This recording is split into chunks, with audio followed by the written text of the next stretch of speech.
Conocido en Argentina como virome, el bolígrafo tal como se lo conoce en los países de habla hispana, fue inventado en la década de 1940 por el periodista húngaro nacionalizado argentino Ladislao José Biró. Su idea, en realidad, era inventar una lapicera que pudieran utilizar quienes escribían con la mano izquierda, evitando los usuales manchones sobre el papel que padecían con las estilográficas. Inventor nato, Biró contaba con 32 patentes previas, entre las que se encontraban una lavadora de ropa y un sistema parecido al que hoy utilizan los trenes de levitación magnética. Como le sucede a todos los innovadores, cada vez que exponía sus ideas era tildado de loco. «Biró, usted está loco». Sin embargo, eso no lo detuvo. Biró empezó a idear su invento en la década del 30. Su primera inspiración fue observando la impresión de la revista en la que trabajaba en Yugoslavia. Esos rodillos entintados, capaces de imprimir sobre el papel sin manchar, tenían que poder reducirse a la escala de una mano. Pero uno de los principales inconvenientes con los que se encontró Biró justamente fue la tinta. Los productos existentes para las lapiceras estilográficas sencillamente se escurrían por el dispositivo, por lo que era necesaria otra tinta que permitiera trazos más uniformes como la utilizada para la imprenta. Un primer producto lo obtuvo en colaboración con su hermano Georg, pero su viscosidad hacía que se atasque en el dispositivo original. La solución definitiva, como sucede en muchos casos, surgió de la observación. Un día, después de una lluvia, mientras paseaba por un parque, vio a un grupo de niños jugando al fútbol. Observó que la pelota atravesaba un charco y, mojada con agua barrosa, distribuía, al rodar, una fina capa, recta y uniforme, sobre la superficie del suelo seco.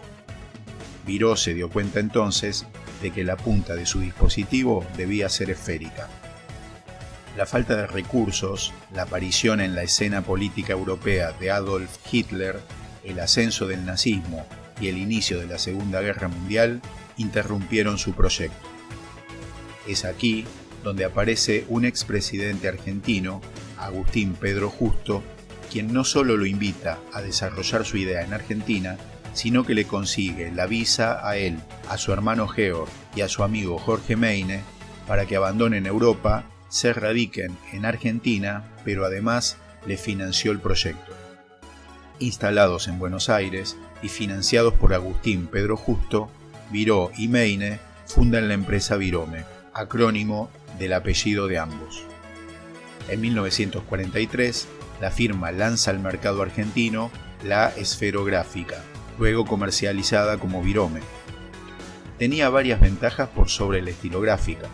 Su tinta era de secado rápido, podía escribirse sobre papel carbón, no se veía afectada por cambios de temperatura y de presión, y era el sistema de escritura ideal para utilizar en los aviones.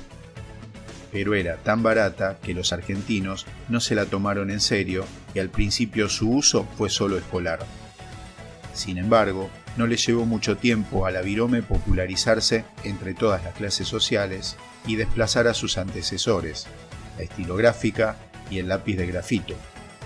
Las licencias, por fabricación y venta, generaron millones de pesos para las arcas argentinas. Los fabricantes de estilográficas sucumbieron a este nuevo invento y comenzaron a migrar al bolígrafo, diseñando desde modelos económicos hasta modelos lujosos, y convirtiendo a este producto en un objeto indispensable en la vida cotidiana de millones de personas en todo el mundo. Además, el sistema de administración de tinta de la virome fue aplicado en otros artefactos y mecanismos, como los aplicadores de cosméticos, medicamentos o pinturas denominados rolón, por citar algunos ejemplos. Poco antes de morir, el 24 de octubre de 1985, Biró ofreció la patente de su invento a la estadounidense Eversharp Faber y a la francesa Marcel Bich, fundadora de Bic.